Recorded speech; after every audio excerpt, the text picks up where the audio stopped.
Olá pessoal, eu sou a professora Maria Clara e hoje eu vou estar falando com vocês um pouquinho aí sobre duas vertentes da filosofia, certo? Duas linhas de pensamento aí bem influentes.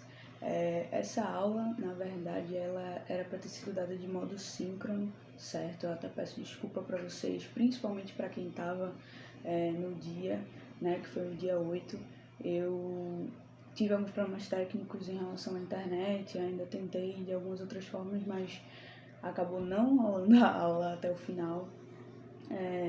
Mas enfim, essa foi uma forma, né, fazendo esse vídeo assíncrono, foi uma forma que junto à coordenação a gente achou aí de vocês não ficarem com déficit nesses temas aí, certo? Então, queria também, já por antecedência, pedir desculpa por possíveis barulhos e sons ambientes aí, né? Porque meu vizinho tá numa reforma aqui meio sem fim. Mas, enfim, espero que ele tenha dado uma pausinha agora. E aqui na rua também os carros estão passando bastante. Mas, enfim, eu vou falar com vocês hoje um pouco sobre fenomenologia e existencialismo, tá? Eu dividi essa aula em 3 blocos.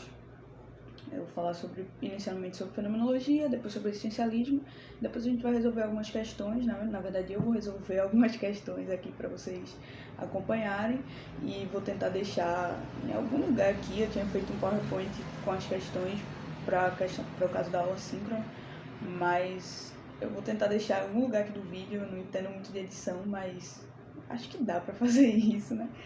E aí, enfim, eu vou trazer os conceitos aí principais para vocês dessas duas vertentes, né? Algumas questões que caem muito no Enem, enfim, provas de vestibular e tal. Então, vamos começar, né? Não vou me alongar tanto nesse vídeo quanto eu faria na aula síncrona, justamente porque a gente não vai ter essa troca, infelizmente, esse feedback no momento. Mas também qualquer coisa que vocês tiverem, qualquer dúvida que tiver, se vocês ficarem com alguma questão, se quiserem indicação de leitura, de aprofundamento, se vocês tiverem interesse em se aprofundar no estudo de alguma dessas duas vertentes, é só vocês entrarem em contato comigo, ok? Fala com a coordenação e entre em contato comigo e eu estou disposta aí para estar ajudando vocês, certo? No que for preciso. Eu vou começar falando então de fenomenologia, ok? Eu não é exatamente a minha área de estudo, assim, os conceitos principais e centrais da fenomenologia. Eu estudo algumas coisas muito próximas da fenomenologia, mas não necessariamente a sua base, assim, eu diria, né? Mas é o que eu vou trazer aqui para vocês hoje, certo?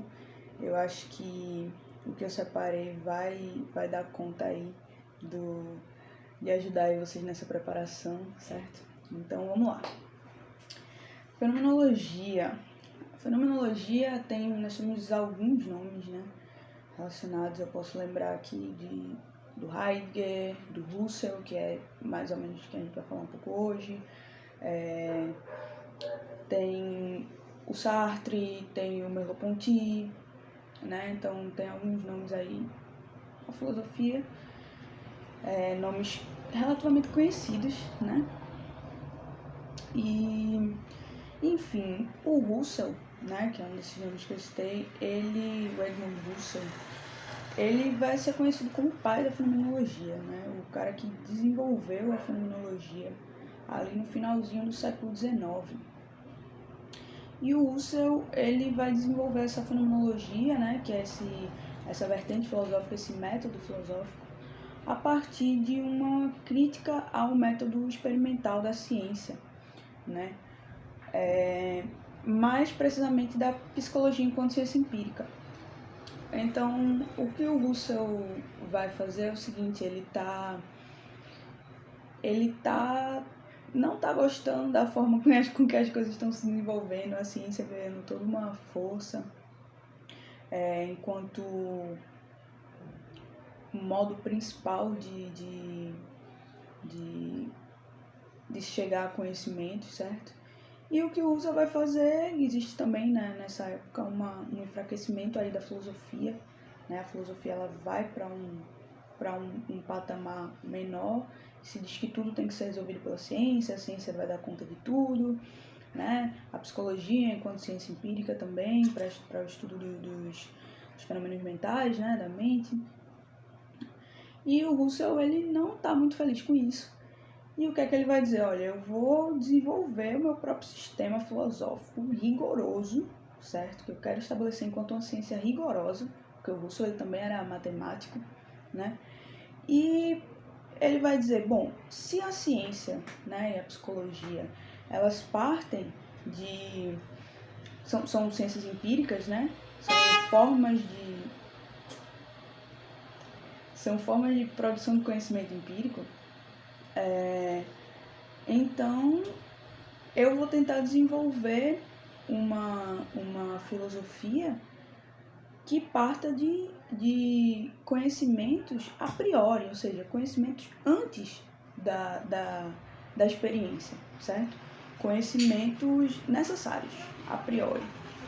Então, a psicologia e as ciências experimentais estão partindo da experiência, e o Husserl, ele vai quebrar com isso, certo? E vai dizer, não necessariamente quebrar, né? Mas ele vai dizer, bom, eu tenho que estabelecer um método novo, e esse método vai ser a fenomenologia. Então, para isso, o que é que o Husserl faz? Ele quer buscar evidências indubitáveis para estabelecer sua filosofia enquanto ciência rigorosa. Então, ele vai precisar chegar em conhecimentos a priori, né? Como eu já falei, conhecimentos que vêm antes da experiência. Conhecimentos incontestáveis, que a gente não precisa experienciar. Eu não moro na avenida, tá, galera? Parece que só tá bem movimentado. Sempre que eu vou gravar aula, todos os carros decidem passar aqui.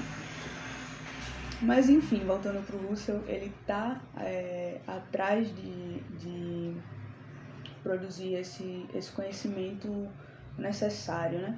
Por quê? Porque o conhecimento empírico ele vai ser contingente, ele vai ser instável. Ele vai dizer, bom, a experiência é de uma forma, mas ela poderia ser de outra. Ela é dessa forma, tá. E a gente tem como chegar a resultados nela. Mas é contingente que ela seja dessa forma, né? Ela poderia ser de outra. Essa caneta poderia ser azul. Ela não tem a necessidade de ser uma caneta vermelha, ela só é porque ela já é, né? Mas ela poderia ser de outra forma. Ela poderia ter outro nome. É mais ou menos isso que significa que os conhecimentos, eles vão ser contingentes, certo? Os conhecimentos empíricos, a partir da experiência. Mas enfim, o que é que o Husserl vai fazer? Ele vai dizer, bom, qual vai ser o conhecimento necessário aí para eu estabelecer a minha filosofia enquanto ciência rigorosa? Ele vai dizer, eu preciso de um método. Esse método vai ser o método da redução fenomenológica, ou, para utilizar a palavra grega, epoché.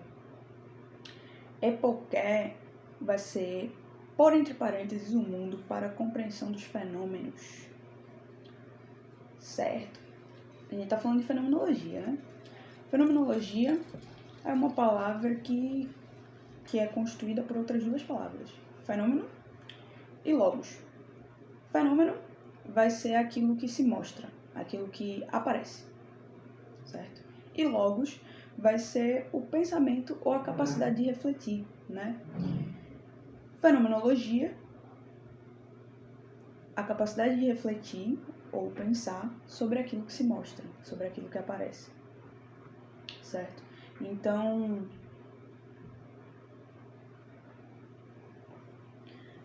o Husserl, ele vai dizer o seguinte, olha, a gente tem que refletir sobre os fenômenos, que são essas coisas que aparecem pra gente, e a gente tem que chegar no centro deles, que são esses fenômenos. E aí, para isso, o que é que a gente vai ter que fazer? A gente vai ter que fazer uma suspensão dos juízos. A gente vai ter que colocar entre parênteses o mundo. É parecido com o que Descartes faz, certo? Mas Descartes, ele duvida do mundo. O Husserl, ele não quer duvidar. Ele só quer dizer, olha, vamos suspender isso aqui um pouco para que a gente chegue no que é essencial, certo? E aí ele vai dizer, a gente tem que suspender, para isso a gente tem que suspender todos os juízos. A gente tem que suspender os conhecimentos do senso comum, da filosofia, da ciência, nossos preconceitos, teorias, definições. Tudo que a gente sabe sobre as coisas, a gente tem que colocar em suspenso para a gente chegar no fenômeno em si, certo? Então, basicamente, ele vai fazer isso. E, bom, o fenômeno é uma coisa que aparece, certo? Então, o fenômeno, sendo algo que aparece, ele tem que ter algo para quem ele aparece, não é? Uma coisa não aparece para nada. Alguém vê aquela coisa para dizer, olha, isso aqui apareceu, certo?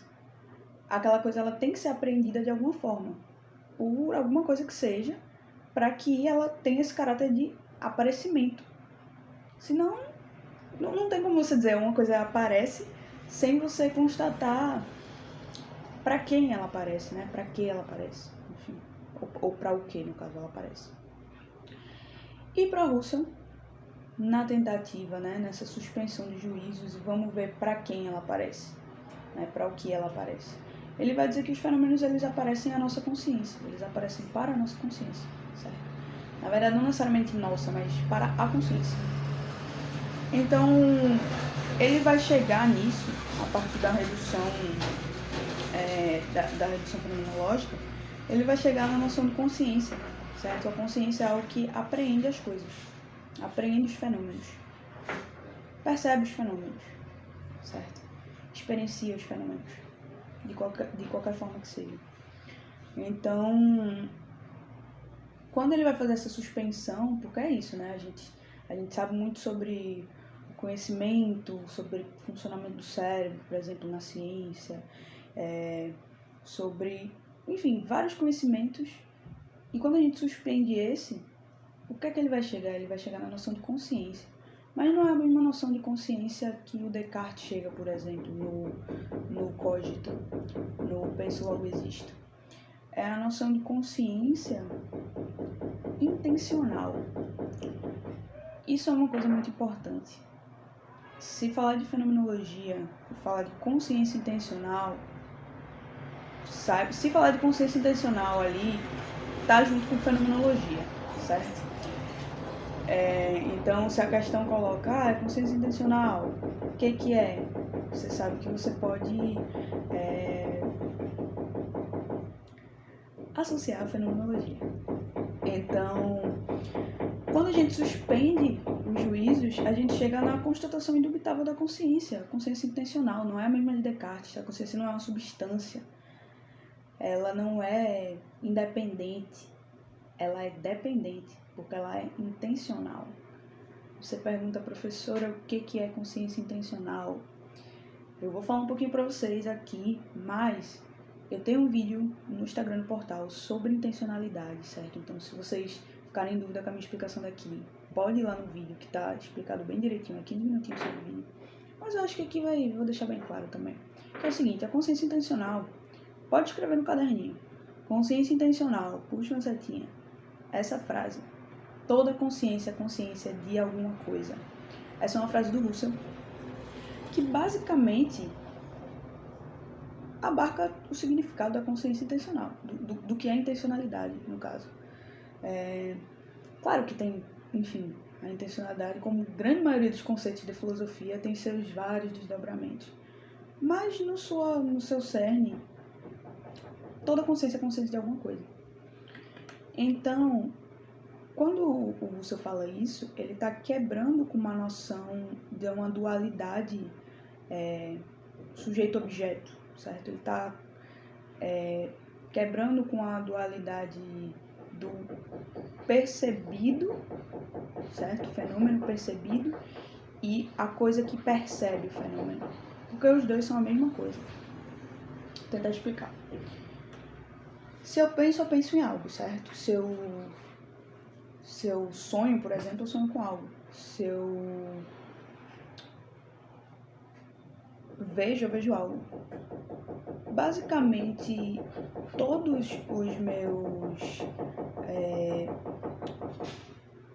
os meus estados mentais, toda a minha consciência, ela tem que ter um objeto. Esse objeto vai ser o tema dela. A gente não pode dizer, eu penso. Show. Você pensa em quê?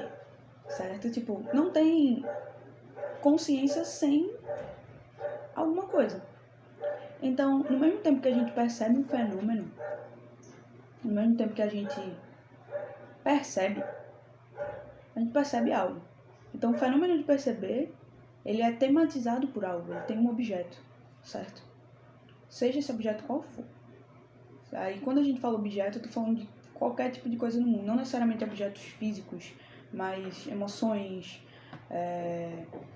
enfim, qualquer tipo de fenômeno, qualquer tipo de aparição. E como o Husserl vai dizer que todas as coisas são fenômenos, todas as coisas são aparições para a consciência ela vai ser basicamente a base para a realidade, certo? A consciência intencional, no caso. Porque é isso, não tem fenômeno sem consciência, porque a consciência é o que percebe o fenômeno. E o fenômeno é o que permite a consciência, certo? Então, porque não existe consciência por si só, ela é sempre de algo, ok? Então, esses são alguns conceitos importantes da fenomenologia. Quando falar, o Husserl, na fenomenologia, tenta acabar com a dualidade sujeito-objeto? Sim, certo? Vocês podem. É isso aí. Por quê? Porque não existe mais essa dualidade. É um complemento. A consciência está sempre buscando um objeto fora dela para que ela mesma seja. Ela não é vazia. O próprio Sartre fala, a consciência é um deslizar para fora de si mesmo. Então, a consciência é sempre consciência de alguma coisa. Que coisa vai ser essa? Um fenômeno. Qualquer tipo de fenômeno que você possa imaginar. Por exemplo, e aí você vai falar, bom, eu cheguei a partir da redução fenomenológica na consciência, certo? Na consciência intencional. É indubitável que a consciência é a consciência de alguma coisa. Isso não se pode negar. Isso ponto. Mas, ao mesmo tempo, cada fenômeno que eu experiencio na consciência, ele também pode passar por uma redução fenomenológica, ele também pode ser colocado em epoqué. Então, para que a gente chegue no centro do fenômeno. Então, por exemplo, se eu percebo esse grafite aqui, esse lápis, eu percebo ele e eu vou suspender todos os juízos sobre ele. E eu vou ficar só com o perceber. Para que eu chegue na essência do perceber, certo? Então, eu não vou me aprofundar mais em fenomenologia, eu até nem tenho esse conhecimento todo aí para me aprofundar, mas eu acho que, assim, por aqui eu passei alguns dos conceitos, assim, principais, né, introdutórios para vocês. Mais uma vez, se vocês ficarem com alguma dúvida, se vocês acharem que, enfim, que essa explicação não deu conta de alguma forma, eu posso dar um jeito de produzir mais algum material sobre isso, certo? Mas, enfim, por enquanto é isso. Depois a gente volta para a fenomenologia na hora da resolução das questões. E eu vou falar agora um pouco sobre existencialismo, aí já é um pouco mais da minha área. Não assim, minha área mesmo. O que eu estudo, na verdade, está bem mais próximo da fenomenologia. Mas o existencialismo, ele também está bem próximo da fenomenologia, né? Ele é um desdobramento aí da fenomenologia. Ela influenciou, né? A fenomenologia influenciou bastante esse pensamento. Tanto é que alguns dos nomes que eu vou falar aqui no existencialismo são alguns dos nomes que eu falei na fenomenologia, certo? O Sartre, o Heidegger, o Merleau-Ponty. Na verdade, não alguns, né? Todos os nomes que eu falei, menos o Husserl.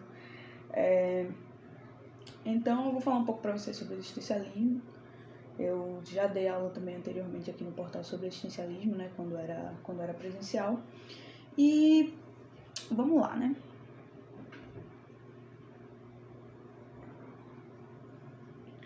O existencialismo, Ele tem uma frase que é muito boa, puxar a setinha, eu até escrevi aqui, que é: a existência precede a essência. Pode escrever aí, existencialismo, bota uma setinha, a existência precede a essência. Esse é um ponto central do existencialismo. Sempre que você vê em qualquer pergunta, a existência precede a essência, existencialismo, já lembra. E é fácil até de lembrar, porque é isso, o existencialismo é algo sobre a existência. E aí, qual é esse algo sobre a existência?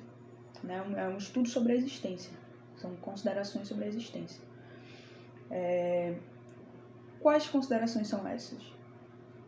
Uma delas é que a existência precede a essência, certo? Essa é uma frase de Sartre, que o Sartre ele fala numa conferência que ele fez, né, que ele deu uma palestra eu acho que foi 1946, por aí, não tenho certeza da data, então não anotem essa data, mas essa conferência foi publicada posteriormente e ela se chama O Existencialismo é um Humanismo, quando o Sartre estava tentando ali demonstrar o âmbito ético do existencialismo, que vinha sofrendo alguns ataques, certo? Então, enfim, com essa frase em mente, a gente vai começar. Eu vou falar sobre dois filósofos importantes do existencialismo, que geralmente caem aí, que são o Sartre e o Kierkegaard, certo? O Kierkegaard, ele é bem anterior ao Sartre, ele inclusive veio antes até do Husserl, que a gente estava falando. E só para vocês se organizarem, o Sartre, ele se inspirou bastante no Husserl, né? Se inspirou não, ele meio que pode ser usado uma inspiração, né? Ele meio que seguiu ali alguns passos do Husserl para a construção da sua filosofia, né? Da sua fenomenologia, do seu existencialismo. E o Sartre, ele é um filósofo bem pop, assim, né? Ele é considerado um filósofo bem popular. A maioria das pessoas já ouviu falar de Sartre, pelo menos o nome dele. Né, da contemporaneidade, ele é um dos mais, não um dos mais conhecidos, mas um relativamente conhecido aí, né? E o Sartre, junto com a Simone de Beauvoir, que é uma filósofa também bastante conhecida, eles, inclusive, para quem não sabe, eles tinham uma vivência, né? Eles não eram casados, eles não eram namorados. Esse é um momento fofocas de filosofia, tá, galera? Eles não eram casados porque eles não acreditavam na monogamia. Tem várias coisinhas aí, né, entre o Sartre e a Simone de Beauvoir, tem filmes sobre eles. O nome do filme é até como que chama? Os Amantes do Café Flore, alguma coisa assim. E tem no YouTube, se não me engano, esse filme legendado. Enfim, para quem tiver interesse aí de saber a história, para quem gosta de fofocas filosóficas, o Sartre e Simone de Beauvoir tinham aí um romance, um flerte, um amor aí, né? Na verdade, eles eram parceiros, né, de vida. E isso se manteve por toda a vida deles, assim, desde que eles se conheceram, porque tanto o Sartre quanto a Simone eram bem jovens, estavam iniciando suas carreiras acadêmicas, até a morte do Sartre mesmo, né? Que o Sartre morreu antes. E, enfim, eles ficaram juntos a vida inteira, né? Eles tinham outras vivências, outras pessoas aí. E é uma história bastante curiosa, assim, para quem se interessa. Fica aí a dica. Mas, enfim, vamos falar de existencialismo, né? Simone de Beauvoir, ela também é um nome muito importante no existencialismo. Ela, junto com Sartre, né, eles tinham muitas ideias próximas, e muito do que se encontra no existencialismo do Sartre, que se encontra na Simone também, né, eles escreviam muito juntos. E então, assim, muito do que eu vou falar aqui, eu vou estar trazendo uma perspectiva do Sartre, porque a Simone, ela tem uma pegada muito parecida, mas ela foca, né, principalmente no seu livro O Segundo Sexo, na discussão sobre gênero. Então, eu preferi trazer o Sartre, até porque eu tenho também mais familiaridade com a filosofia dele, né? Com as obras dele. Então, enfim, vamos lá, né? Chega de conversinha. A existência precede a essência. O que diabo isso quer dizer, professora? Basicamente, o que isso quer dizer é que você existe. O ser humano existe no mundo. E depois, ele tem uma essência. Primeiro ele existe. E ele não é nada. Ele só existe. Ele é um existente. Ele não tem uma predestinação. Ele não tem uma essência. Ele não é de uma forma ou de outra. Ele só existe. Claro, isso é uma opinião polêmica, pode trazer várias discordâncias, mas eu não tô aqui para dizer o que é certo e errado, né? Eu tô aqui para demonstrar o que ele pensou. E aí ele vai dizer que a existência precede a essência, e eu vou explicar isso com um exemplo, que é o seguinte. A gente pensa num marceneiro, cara que trabalha lá na marcenaria construindo móveis de madeira. E ele vai construir uma cadeira, certo? Na mente desse marceneiro, ele já sabe o que ele vai construir, certo? Ele sabe que ele vai construir a cadeira, então ele vai cortando as peças nas medidas corretas e tal, para no fim ele chegar à cadeira. E aí quando a cadeira está pronta no mundo, a cadeira existe ali no mundo. Certo, então a essência da cadeira já existia na mente do marceneiro que a construiu. Isso serve para grande parte das coisas que o ser humano constrói, certo? Já está na nossa mente e depois a gente coloca no mundo, ok? Sartre vai dizer que o ser humano ele não é assim.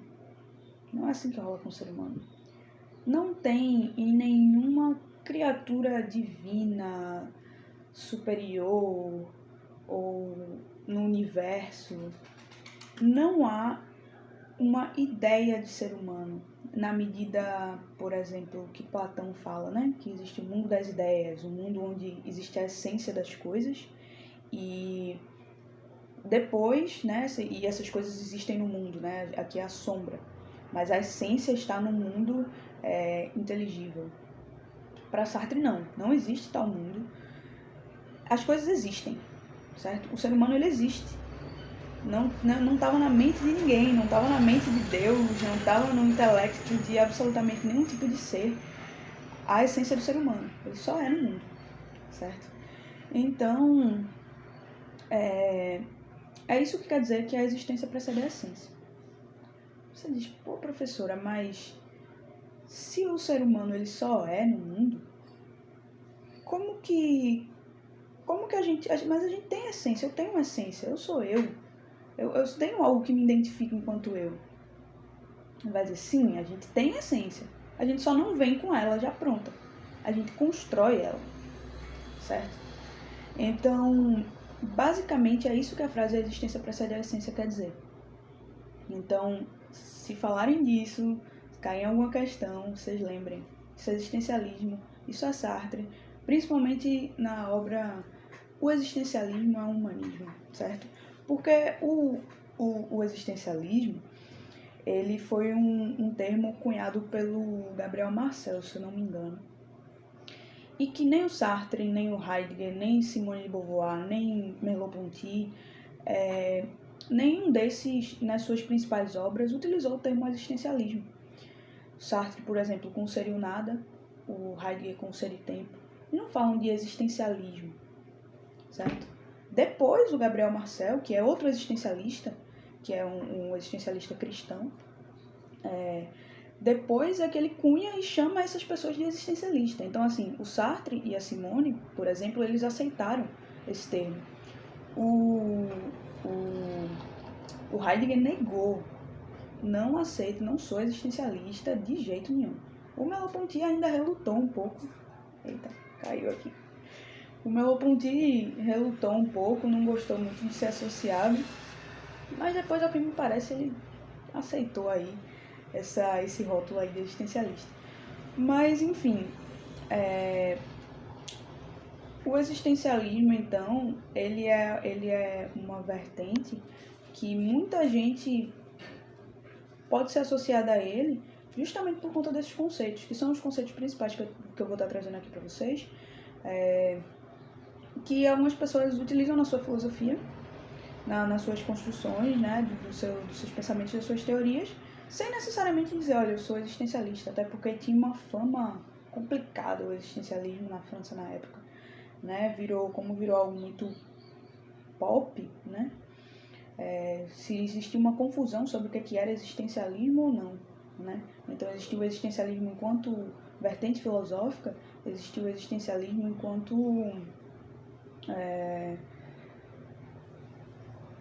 enquanto algo mais cultural, assim, de produção cultural, por exemplo, cantores que se diziam existencialistas, artistas, enfim, em que não necessariamente estavam alinhados com com o que a filosofia existencialista queria dizer, né? Com os preceitos existencialistas. Isso a gente vai ver nesse mesmo texto do Sartre. Então, esse texto tem 20 páginas, galera, é um texto muito tranquilo de ler. O Sartre, ele tem os seus defeitos e suas críticas várias a serem feitas a ele, mas assim, ele escrevia bem, porque na verdade o Sartre ele queria ser escritor, né? O negócio dele era literatura. Então, quando ele vai para filosofia, quando ele vai estudar filosofia, ele vai porque ele queria material para sua literatura, certo? Então, muitos dos romances de Sartre, né, isso foi um dos motivos, inclusive, do existencialismo ser tão difundido na França, né, na época da Segunda Guerra e tal, porque eles difundiam o existencialismo muito a partir de romance, não necessariamente de tratados filosóficos, como eu falei. Nos tratados filosóficos não aparecia a palavra diretamente existencialismo, mas existiam os romances existencialistas, né? Por exemplo, o Camus, né, com O Estrangeiro, com A Queda. Eu tenho até aqui esse livro aqui é um exemplo bom também. O Sartre com A Náusea, com A Idade da Razão, a Simone de Beauvoir com a... Nossa, como que é o nome do livro da Simone? Eu não tenho certeza agora de qual é o nome do livro de Simone, mas eu vou ver depois. Enfim, ela tem vários, e assim, a grande maioria tem um teor existencialista. Porque é isso, eles utilizavam muito da base filosófica para colocar a sua teoria. Então, isso foi uma coisa que foi muito legal, porque é isso, as pessoas tinham acesso a partir da literatura. Você ia ler um livro ali de literatura e você tinha acesso a uma construção filosófica muito bem colocada, muito bem explícita, né? A Náusea é um exemplo disso. Na Náusea basicamente, a Náusea fala de fenomenologia, a Náusea, que é o livro de Sartre, né? Fala de existencialismo, fala sobre a teoria da consciência, fala sobre a intencionalidade da consciência, tudo isso no romance. Então, esse âmbito é muito interessante, mas enfim, vamos voltar aqui para o existencialismo em relação aos conceitos, certo? A gente tem alguns conceitos muito importantes que sempre que falar deles, você pode estar associando ao existencialismo aí de cara. Dois principais são liberdade e responsabilidade. Esses conceitos são a base do existencialismo, na verdade, né? Como? Vamos chegar lá. Eu tô falando agora de Sartre, já pegando essa meada, e depois eu volto pro Kierkegaard, certo? Que é onde eu vou falar um pouquinho sobre o existencialismo cristão. O Sartre, ele vai dizer o seguinte: a gente constrói a nossa essência, certo? Certo. A existência precede a essência, a gente vai construir nossa essência a partir de quê? A partir das nossas escolhas. O ser humano, é condenado a ser livre. Isso é uma frase também muito importante. Pode anotar aí, embaixo de existência precede a essência, porque está completamente relacionado. E é isso, o ser humano ele está condenado a ser livre. Sartre ele vem com essa condenação à liberdade, que é característica do existencialismo. A gente é livre, o ser humano é livre, certo? Não tem para onde correr. É condenação, você está condenado a ser livre. Você é livre. Que tipo de liberdade é essa?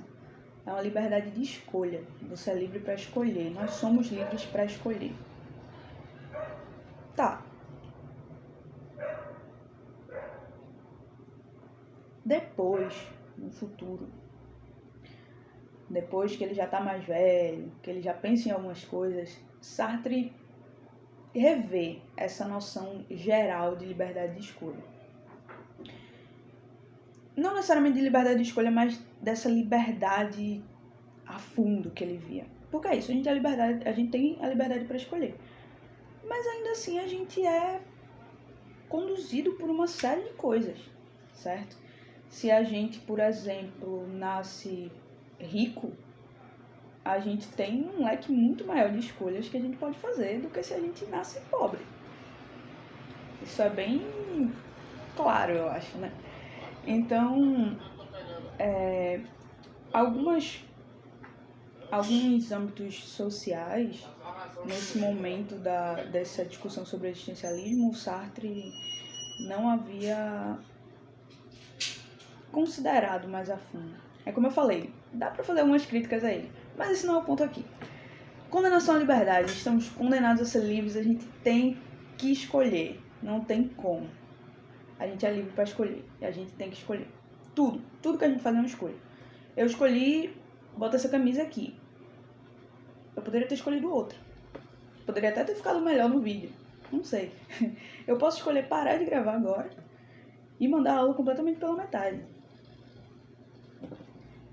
Posso. Não é legal, mas eu posso. A gente pode escolher tudo. Tudo que a gente faz é uma escolha. A gente escolhe acordar, levantar, escovar os dentes, estudar, não estudar, enfim, sair, ficar em casa. E todas essas escolhas, elas têm consequências, certo? Elas guiam o que vai acontecer na nossa vida, né? Como vai se desenrolando. E pro Sartre não tem, olha, isso aqui era o seu destino, isso aqui você tinha que ter chegado aqui. Não tem, porque é muito fácil a gente dizer que a gente tinha que ter estado num lugar depois que a gente já tá. Quando você pensa numa amizade que você tem, você diz, poxa, essa amizade é tão importante pra mim, eu não tinha como ter conseguido chegar aqui sem ela, essa amizade me ajudou tanto. Mas meio que você só sabe isso porque você tem essa amizade, ela já lhe ajudou. Se fosse de outra forma, seria de outra forma, sabe? Tipo, não existe essa necessidade de basicamente nada. A contingência é um tema bastante central também no existencialismo. As coisas elas não são necessárias, elas se dão a partir das escolhas, certo? Então, com toda essa liberdade que a gente tem para escolher isso ou aquilo, vem uma outra coisa, que é a responsabilidade. Bom, a gente é livre, a gente pode escolher o que quiser. Tá, mas a gente é responsável por essa escolha. Vou dar um exemplo. É um exemplo que eu acho que pode até bater no coração de algumas pessoas. Gente, já desculpa, desde já. Mas quando bate no coração é bom que a gente lembra depois. Vou dar um exemplo que é um exemplo até muito retratado aí nas nossas músicas aí recifenses, né? Principalmente no brega. Pra quem gosta de brega vai entender. Que é a traição, né? A famigerada Gaia. Então, vamos dar esse exemplo. A gente vai pegar um casal, um homem e uma mulher. E nesse casal, o cara ele é meio gaieiro, ele gosta de pular a cerca ali. E esse cara bota a gaia na mulher. E a mulher descobre. E ela fica acabada, né, desolada, poxa, meu amor, sabe, meu querido aí, traindo minha confiança. Já bota uma Priscila Senna no talo, já bota um Zé Vaqueiro, entendeu? Aí, o que essa mulher vai fazer? Ela tem duas opções. Ela perdoa a Gaia, ou ela não perdoa, né? E no caso, se separa, ou fica com ele mesmo sem perdoar, ou ela devolve a Gaia. Na verdade, ela tem várias opções. Mas, basicamente, na frente dela, ela tem duas que parece ser um caminho mais limpo. Ou ela fica com ele, independente do que isso der, ou ela separa dele, certo? E aí, essa mulher tá muito em dúvida, eu não sei o que é que eu faço, pelo amor de Deus. E ela vai pedir ajuda pra uma amiga. Ela vai dizer, amiga, pelo amor de Deus, me ajuda. Ela pensa, pra qual amiga eu vou pedir, né? E ela tem duas amigas. Uma amiga que já é casada há muito tempo, que sabe que o marido já botou algumas gaias, entendeu? Que já perdoou, que voltou mesmo assim, e que também tá feliz hoje em dia, tá tudo certo na vida dela. Não tem problema não. E ela tem outra amiga que tá aí solteira, vivendo no mundo, curtindo a vida, e que ela sabe que essa amiga, a coisa que ela acha mais horrível no mundo é uma pessoa que trai a outra num relacionamento. Aí ela pensa, pra quem eu vou pedir conselho? E digamos que ela pede pra amiga que tá solteira aí, que sabe que não perdoa isso de jeito nenhum. E a amiga dela vai dizer, ó, você, a não ser que a amiga dela, assim, tem uma reviravolta aí, a amiga dela vai dizer, ó, não pode aceitar uma coisa dessa. Vá-se embora, deixa esse macho, vá-se embora atrás de outra coisa e vá viver sua vida e ser feliz, que você não merece isso, amiga, você merece coisa muito melhor. E ela diz, pô, amiga, eu vou seguir esse teu conselho. Ela segue, se separa do cara, toda uma agonia. Depois ela se arrepende, ó. Pô, esse aí eu amava mesmo. Esse aí eu queria ter ficado, mesmo com a Gaia que eu levei. Eu ainda queria ele. Aí ela chega pra amiga e diz, ó, amiga, tu me aconselhou mal, isso é culpa tua que eu tô nessa merda agora. Na fossa, ouvindo, não sai, meus vizinhos não aguentam mais Priscila Senna 24 horas por dia tocando em casa. Essa mulher, ela tá agindo aí com uma coisa que Sartre vai chamar de má fé. Por quê? Porque ela tem a liberdade desde o início, certo? Ela descobriu uma coisa e ela tinha a liberdade desde o início de decidir o que é que ela ia fazer. Então ela era livre para decidir ficar ou ir embora. E aí, mas ela queria uma ajuda, ela queria uma luz. E ela também era livre para escolher para qual amiga ela ia pedir o conselho. E ela já meio que sabia o que cada amiga ia dizer, né? Considerando principalmente esse exemplo. E aí, ela era livre também para escolher seguir ou não o conselho da amiga. Então era ela livre para fazer o que fosse. E ela escolheu. E agora ela vai ter que arcar com as consequências, né? Ela vai sofrer ou vai... Bebê vai chorar, vai ligar e vai pedir para ele voltar, né? Também pode fazer isso.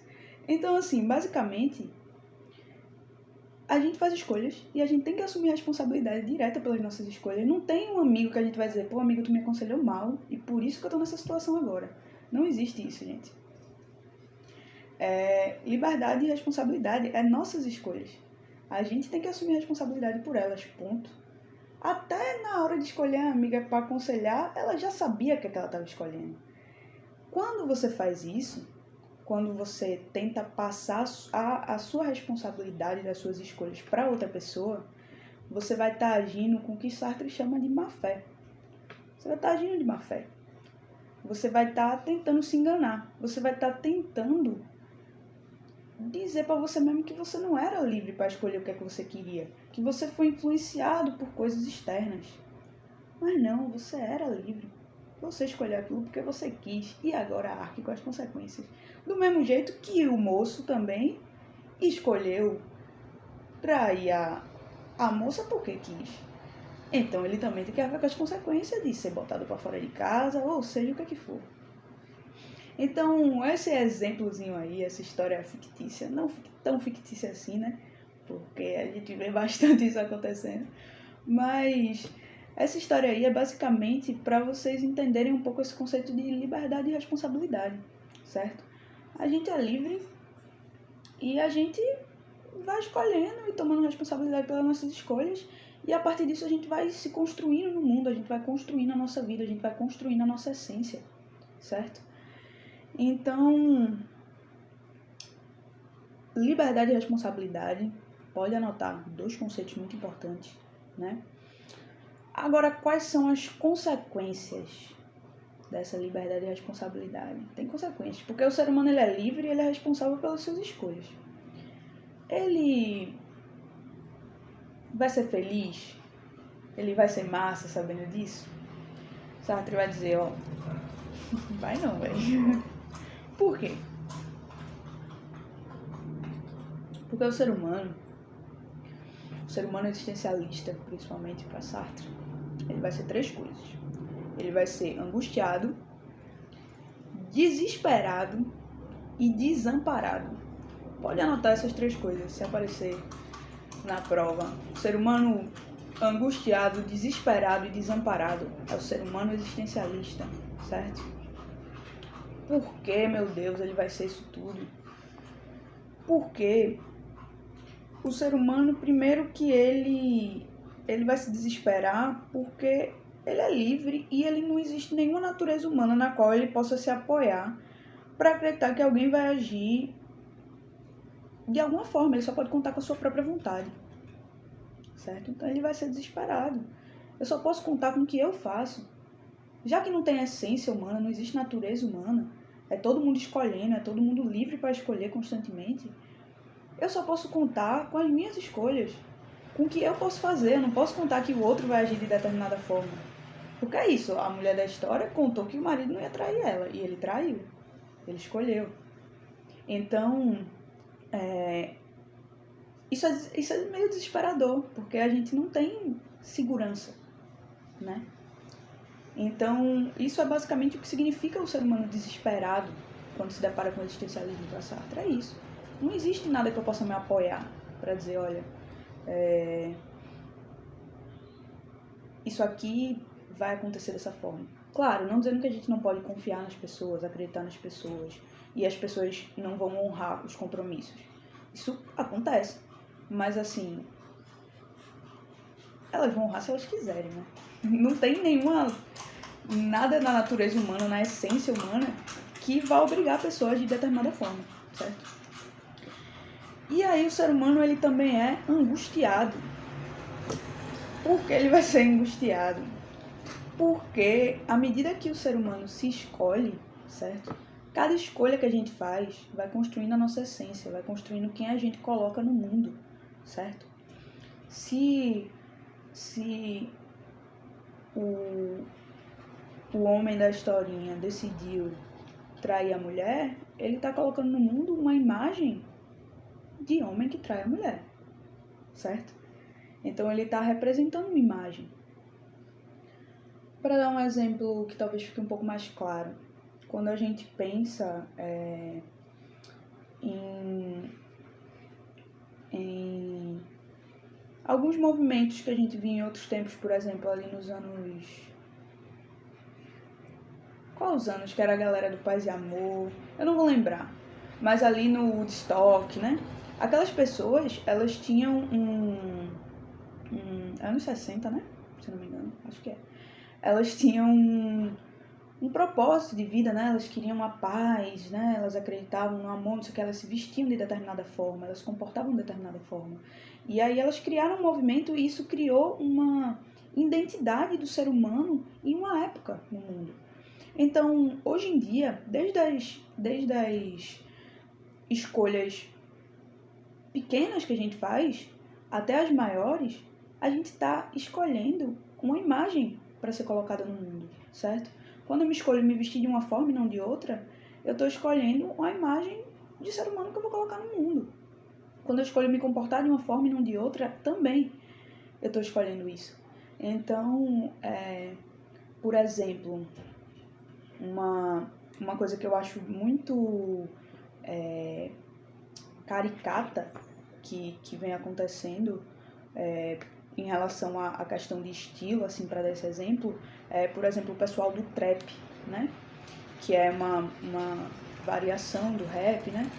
E tudo mais, enfim, eu não sei se vocês vão pegar aí essa referência, mas o pessoal do trap é um pessoal que, enfim, eles criaram a sua própria linguagem, eles criaram a sua própria forma de se vestir, o seu próprio estilo. Isso é algo muito recente e atual que a gente está vendo se desenrolar atualmente. Então, na medida que eles escolhem representar uma coisa, por mais que seja um movimento cultural, artístico, né, eles também estão influenciando muita gente, influenciando as pessoas que escutam, a, enfim, se vestir daquelas formas, a comprar aquelas roupas, a ter um determinado discurso ou outro, certo? Então esse é só um exemplo para demonstrar que toda vez que a gente se escolhe, que a gente faz escolhas, seja quais forem, desde, sei lá, escolher não cometer crimes, até escolher a forma que a gente se comporta no mundo, a gente está escolhendo o ser humano, a gente está escolhendo a imagem que a gente coloca, porque nós estamos inseridos no tempo, certo? E nós somos seres sociais, a gente vive no mundo. Então, isso é angustiante para Sartre. Por isso que o ser humano ele vai ser angustiado. Porque ele é livre para se escolher e ele sabe que ele não está escolhendo e arcando com as consequências só. Ele também está escolhendo o tipo de ser humano que ele vai colocar no mundo. A imagem de ser humano que ele vai colocar no mundo. Outro exemplo que eu acho interessante, né, para sair desse âmbito mais, como eu posso dizer, mais superficial, por exemplo, a questão do tiroteio em massa, né, que acontecia bastante nos Estados Unidos, acontece ainda, eu acho, né, infelizmente. Não sei exatamente, mas enfim, a partir do momento que se estourou, né, aconteciam vários tiroteios em massa, né, a pessoa invadia escola, invadia shopping, praça, meio mundo de coisa. Teve alguém que deu início a isso aí e colocou essa imagem no mundo que fazer aquilo era massa, por algum motivo, qualquer que fosse, seja algum transtorno psicológico, seja uma frustração, seja tédio, seja qualquer motivo que for que se justifique como funciona a mente dessas pessoas que tomam essas decisões de, enfim, assassinar outras pessoas de forma horrenda. Eles colocaram uma imagem no mundo. Isso foi sendo reproduzido, certo? Então, isso também pode acontecer do lado negativo, como a galera do Paz e Amor, né, de estoque e tal, como de uma forma negativa, né, como esse pessoal, e os serial killers, enfim. Então, basicamente é isso. E aí o ser humano, quando se depara com isso, ele fica angustiado. Meu Deus, eu tenho que me escolher, e eu tenho que escolher a imagem que eu coloco no mundo. Isso é angustiante. Então, bom, a gente tem o desespero, a gente tem a angústia. E a gente vai ter o desamparo. O que é que vai ser o desamparo? Basicamente, somos nós mesmos que escolhemos o nosso ser. Não importa. Eu não posso pedir ajuda para minha amiga. Eu não posso confiar que Deus trilhou um caminho para mim. Eu não posso acreditar que o meu signo tá me favorecendo não, que a lua tá em não sei o quê, que nananã. Isso aí são significações que a gente dá para coisas, não dizendo que essas coisas não existam ou não sejam. Pode ser, mas o que o Sartre está dizendo é que a gente não pode contar como se fosse. Porque a gente vai estar agindo de má fé, a gente vai estar negando a nossa própria responsabilidade, a gente vai estar negando que a gente é responsável pelos nossos atos que a gente faz enquanto seres humanos condenados à liberdade, certo? Então a gente está completamente desamparado, não tem nada que a gente possa se amparar para dizer eu fiz isso aqui por alguma outra coisa que não eu mesmo. Claro, isso tem as suas críticas que podem ser feitas a isso, como eu já falei anteriormente, a questão de que a gente é condicionado socialmente a algumas coisas, né? Então, mas é isso, a gente pode também escolher sair desse condicionamento social. Para determinadas coisas é mais fácil, para outras é mais difícil, mas não é o ponto, não vou entrar nessa discussão aqui. O ponto é, o ser humano ele é desamparado, ele não pode contar com Deus, ele não pode contar com um gênio maligno, ele não pode contar com o universo, ele não pode contar com o tarô, a astrologia, ele não pode contar com nada, ele só pode contar com suas próprias escolhas. E esse é o ser humano existencialista. Bem tranquilo, bem pra cima. E aí, bom, acho que falei já sobre Sartre, certo? Essa é a opinião sobre o existencialismo sartreano aí. E eu vou falar agora um pouco de Kierkegaard, certo? E pra já ir, já tem um tempinho aqui a aula, pra gente poder resolver as questões, certo? Então, vamos lá. Kierkegaard, ele era cristão, certo? Não me recordo agora se ele era no início da aula síncrona, eu falei que não me recordava e que eu ia pesquisar se ele era protestante, se ele era católico, mas eu não fui, não. Mas enfim, o que importa é que ele era cristão. E o Kierkegaard, ele vai, na época que ele vai fazer sua filosofia, ele vai de contra Hegel. Hegel era o cara do momento ali, né? E o Hegel, ele vai vir com toda a questão do que o movimento da história ele vai seguir uma necessidade lógica dialética, né? Que o Marx pega depois, né? Toda essa questão da dialética. Então, tipo, há toda a noção de que as coisas elas seguem um movimento necessário ali. E ele estava estouradíssimo lá na época. E o Kierkegaard vai dizer, olha, isso aí vai de contra... Não valoriza o indivíduo na sua existência. Você está dizendo basicamente que a gente está sempre seguindo a mesma coisa.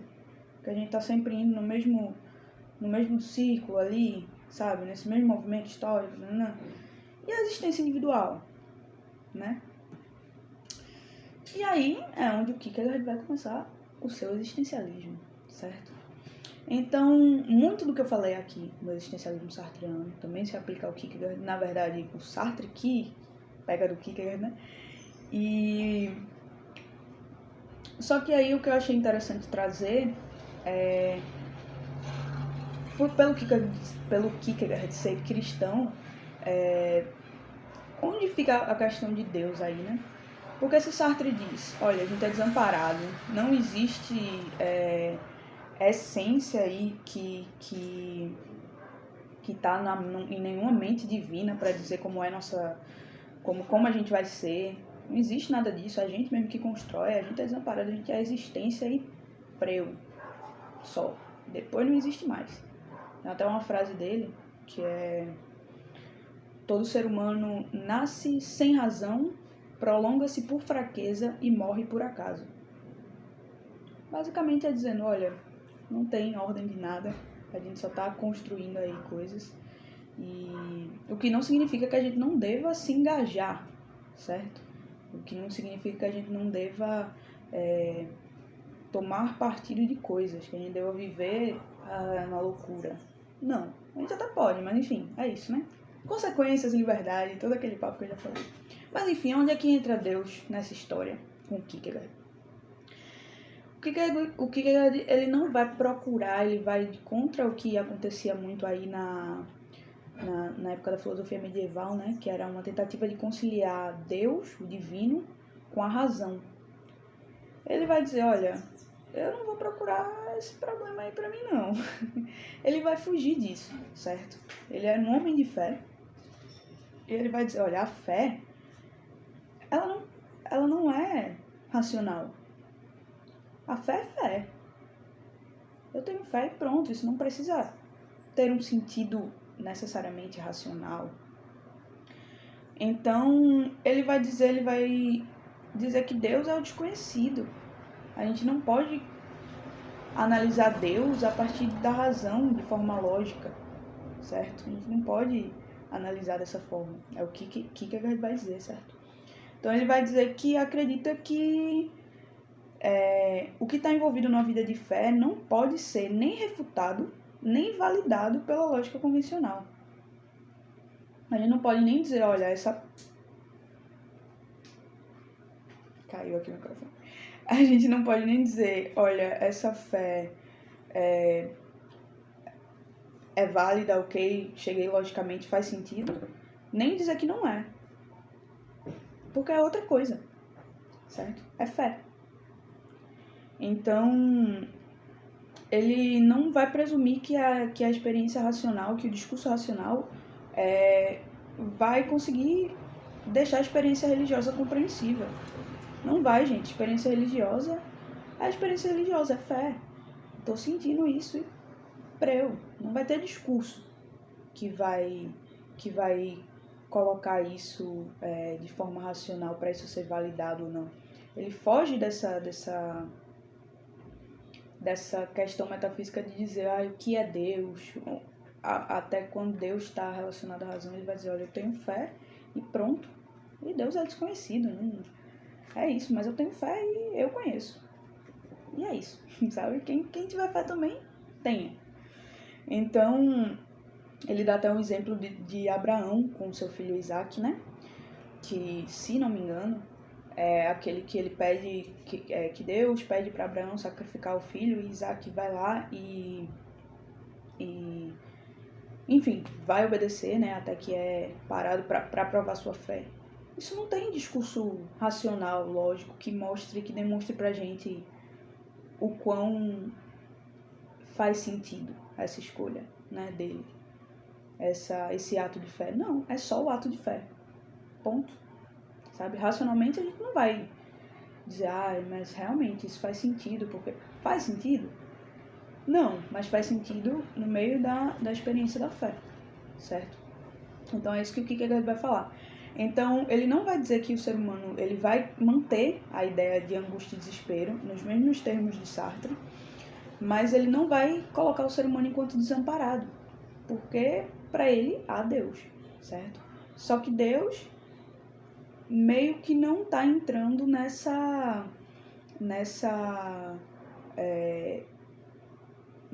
racionalização da existência. Porque é isso, é fé. Você conhece Deus a partir da fé, certo? Então, o que o Kierkegaard vai falar bom, gente, vamos focar na existência, certo? E na busca por propósito. Da mesma forma que o ser humano existencialista sartreano, ele vai buscar se construir, né? Ele mesmo busca significar a própria vida, seja de qual maneira for, a partir das suas escolhas.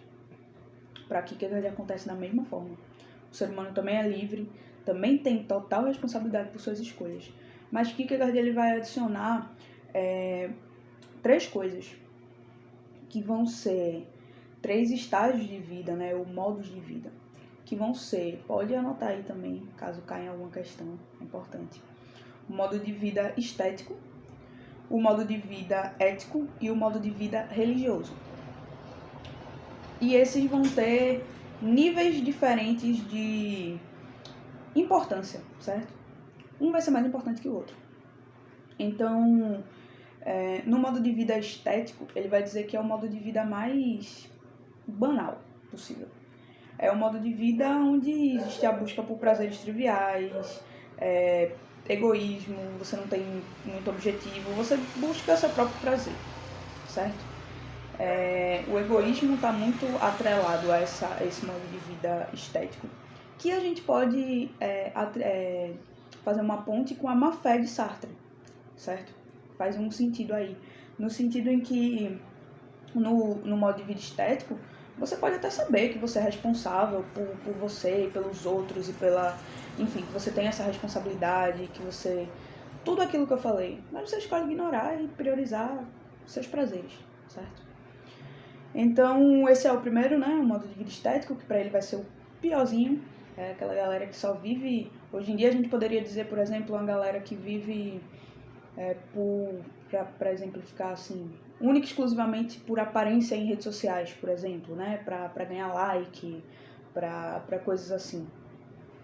é o que Kierkegaard chamaria de um modo de vida estético, um modo de vida fútil, certo? O estágio ético já é um estágio diferente, que já é onde você já tem uma preocupação com o outro, com a sociedade, certo? Com o que é certo, com o que é errado, com o que é justo, com o que é injusto. Então seria o que Sartre fala do indivíduo existencialista que assume as suas responsabilidades, certo? Que entende que faz parte da sociedade, que entende toda a questão da escolha, né? E das responsabilidades a partir da escolha, certo? Entende que é livre, mas escolhe a partir de uma preocupação com o outro também. E o modo de vida religioso vai ser um modo de vida guiado pela fé, certo? Que para Kierkegaard é o modo de vida mais elevado. Então, existem esses 3 estágios aí de vida, o modo de vida aí para Kierkegaard, e ele vai fazer essa diferenciação que não se dá como se fosse uma escadinha, você passa de um para outro, não. Você pode simplesmente escolher um deles e viver um deles. Pronto, sabe? Você pode escolher ser egoísta. Tá tudo bem. Não é bom. Ele vai dizer que é o pior de todos. Mas você pode escolher. E você pode também dizer, olha, eu não quero mais ser egoísta. E você pode escolher o estado. Sabe, você não necessariamente tem que passar por todos até chegar no religioso. Você pode só escolher um e fazer. É isso, é a escolha, é a liberdade. Então, gente, eu acho que ficou claro aí os princípios aí do existencialismo, tá bom? Eu vou agora, já tem 1h06 de aula, eu vou agora responder aqui rapidinho algumas questões para vocês, né? Que a aula aí é para ser aproximadamente 1h30. Então eu vou responder algumas questões com vocês não, né? Infelizmente, para vocês verem. E depois aí, se vocês quiserem comentar e tirar alguma dúvida, certo? Eu vou tentar colocar aqui em algum lugar essas questões. Mas eu vou dar uma lida aqui do meu computador. Certo, então vamos lá.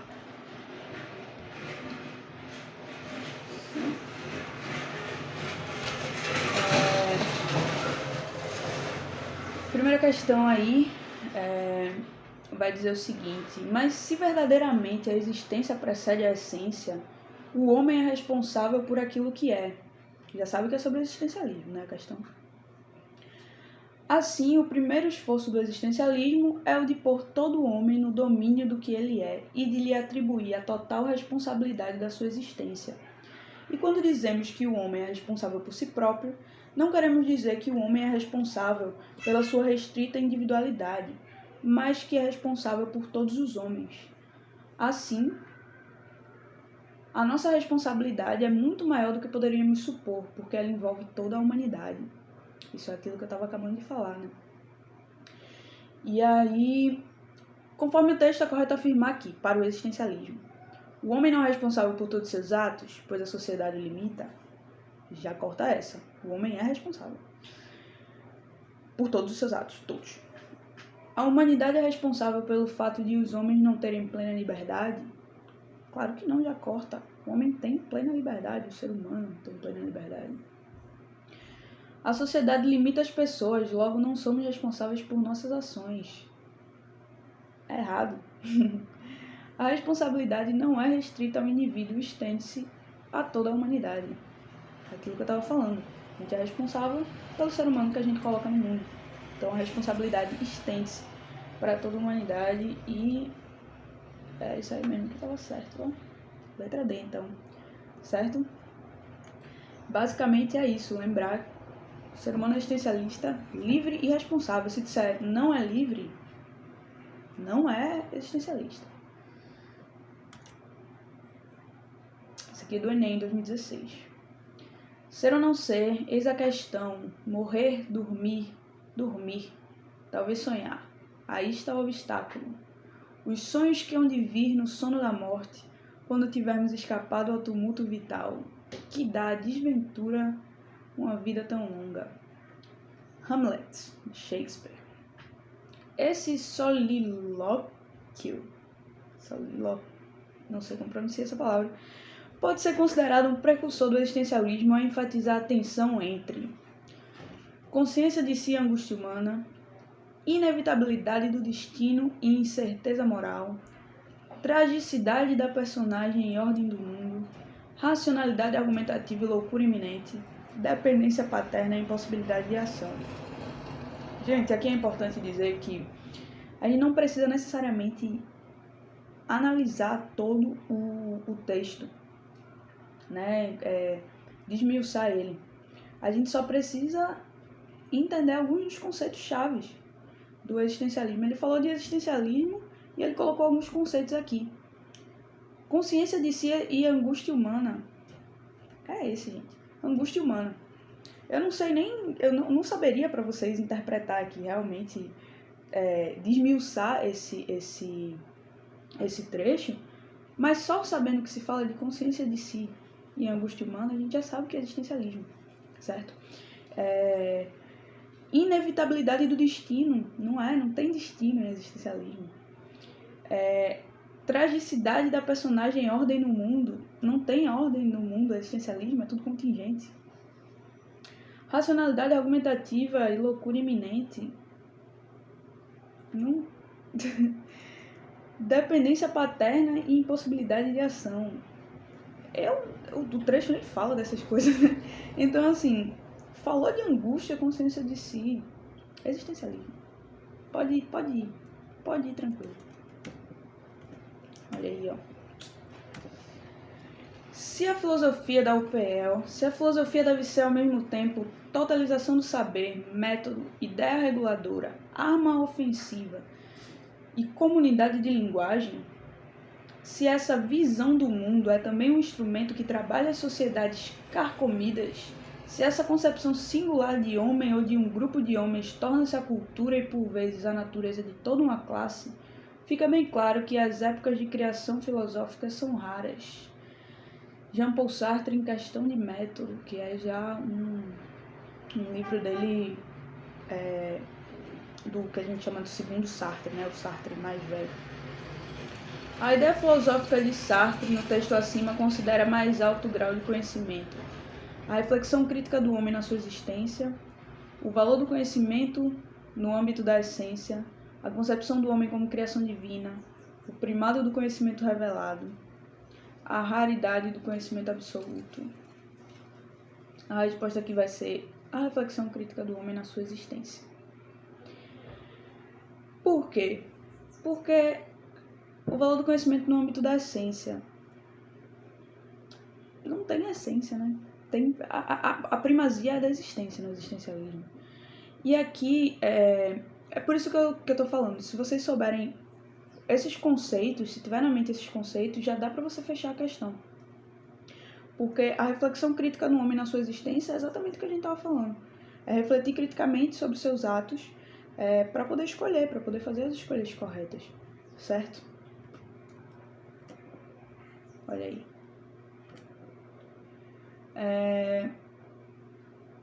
Questão 4.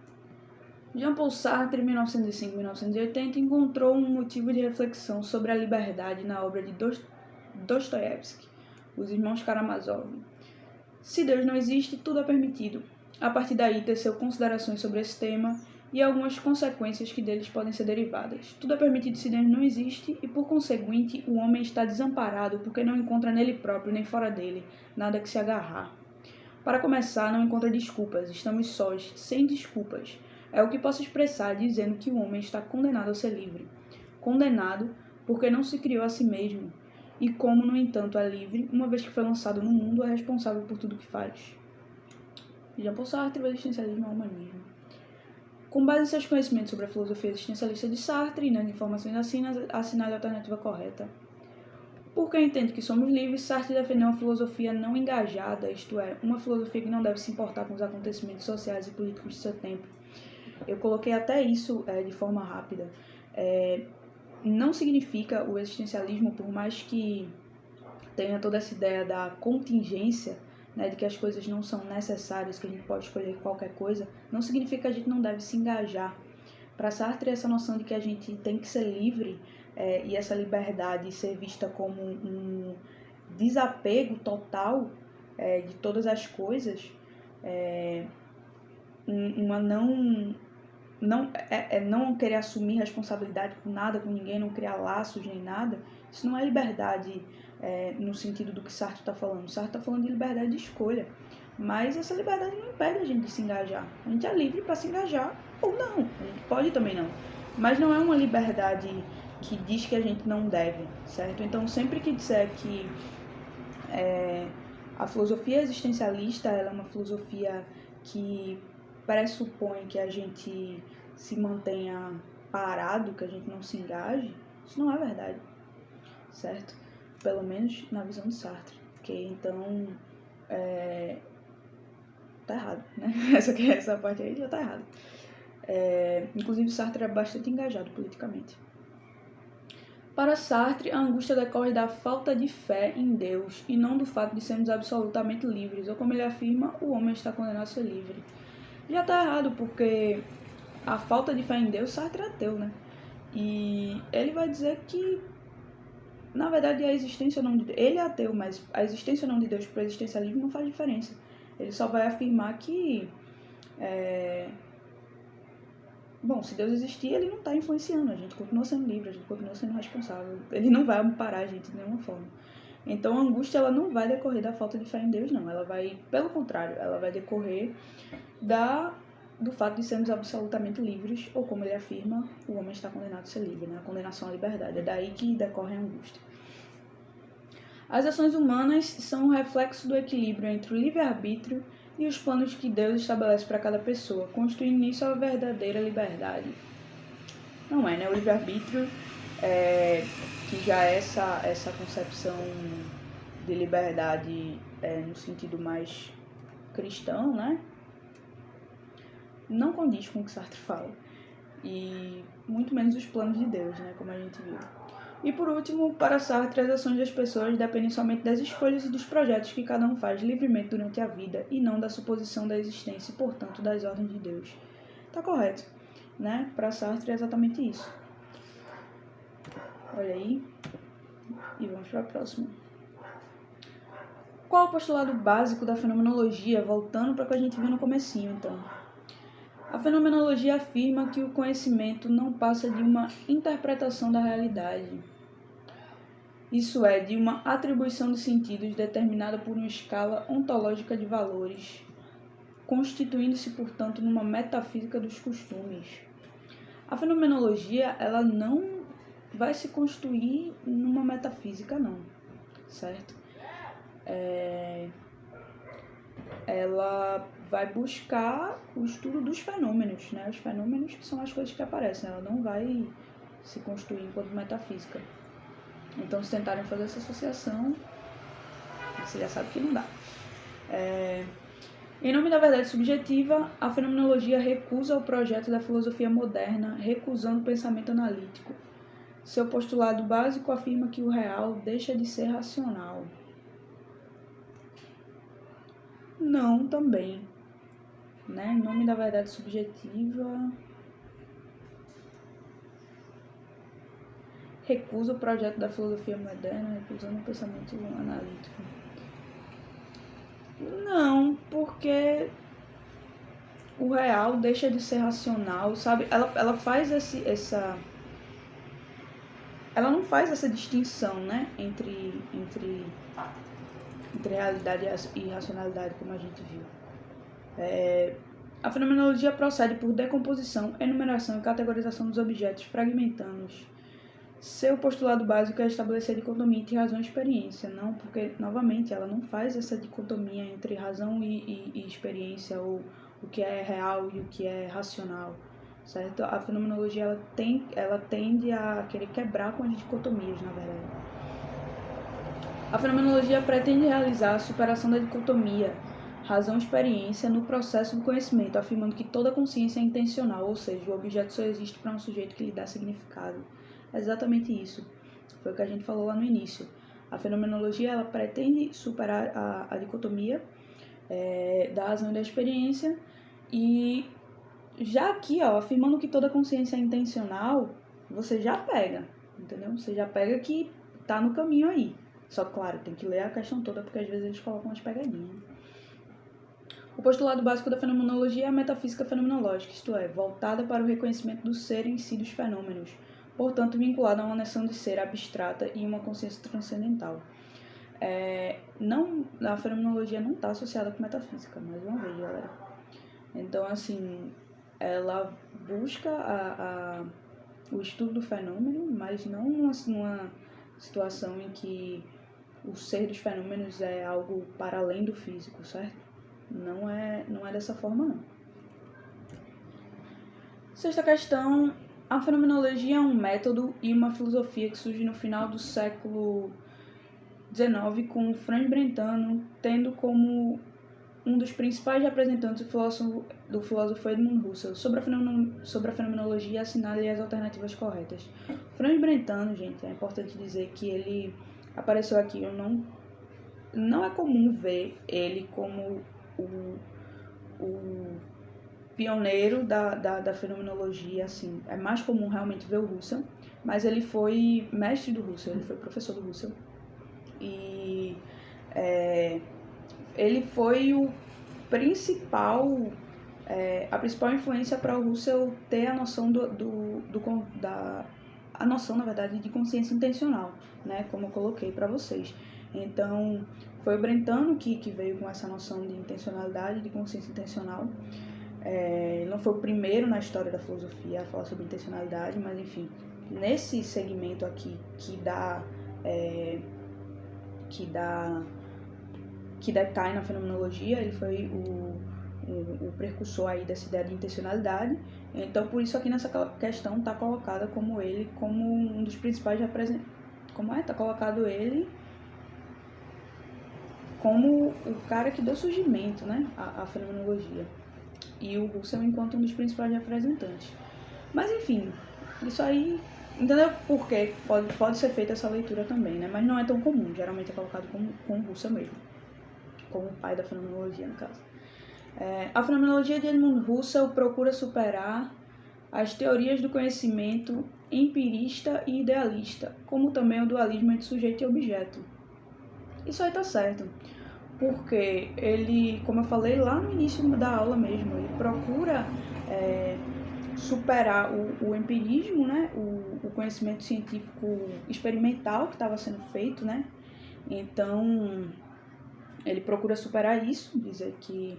E o idealismo também, no sentido de que nem tudo as coisas não são ideias, né? Tipo, o fenômeno é isso aqui, gente. O fenômeno é o que aparece, a gente pode estudar isso, não tem uma ideia por trás. Por isso que não tem a questão da metafísica, né? E aí, o dualismo entre sujeito e objeto é justamente o que ele supera na intencionalidade. Não tem sujeito e objeto, não tem a consciência enquanto uma coisa e o objeto enquanto outra coisa. Os dois, o objeto, que no caso é o fenômeno, enquanto outra coisa. Não existe mais esse dualismo. É uma relação, certo? Que se dá a partir da intencionalidade. A consciência intencional, ela depende do fenômeno para ser, né? E o fenômeno depende da consciência emocional para aparecer, né? Para mostrar o seu ser. Então, ele supera. Então, se está falando dessa superação assim, de dualismo, tá certo, né? Segundo ponto, para a fenomenologia, a consciência é sempre a consciência de alguma coisa, portanto não há uma realidade pura, isolada do homem, mas a realidade enquanto ser percebido. Que é exatamente o que eu acabei de falar, né, gente? Então, sim, também está certo. E o terceiro, o filósofo da fenomenologia, entre eles o francês Maurice Merleau-Ponty, defende uma concepção dualista para matéria e espírito. De um lado estão os objetos e o corpo, e de outro o sujeito e a consciência. Aqui a pessoa poderia ficar um pouco confusa, mas já quando ele fala aqui objeto e corpo e sujeito e consciência, já defendendo esse dualismo, né? essa dicotomia, a gente já corta, mas de qualquer forma, como a gente já viu que mas tem aqui todas as alternativas, na verdade. Então a gente corta aqui realmente vendo essa questão dualista, certo? Então, é isso, gente. Eu vou ficando por aqui, já vai dar quase 1h30 aí de aula.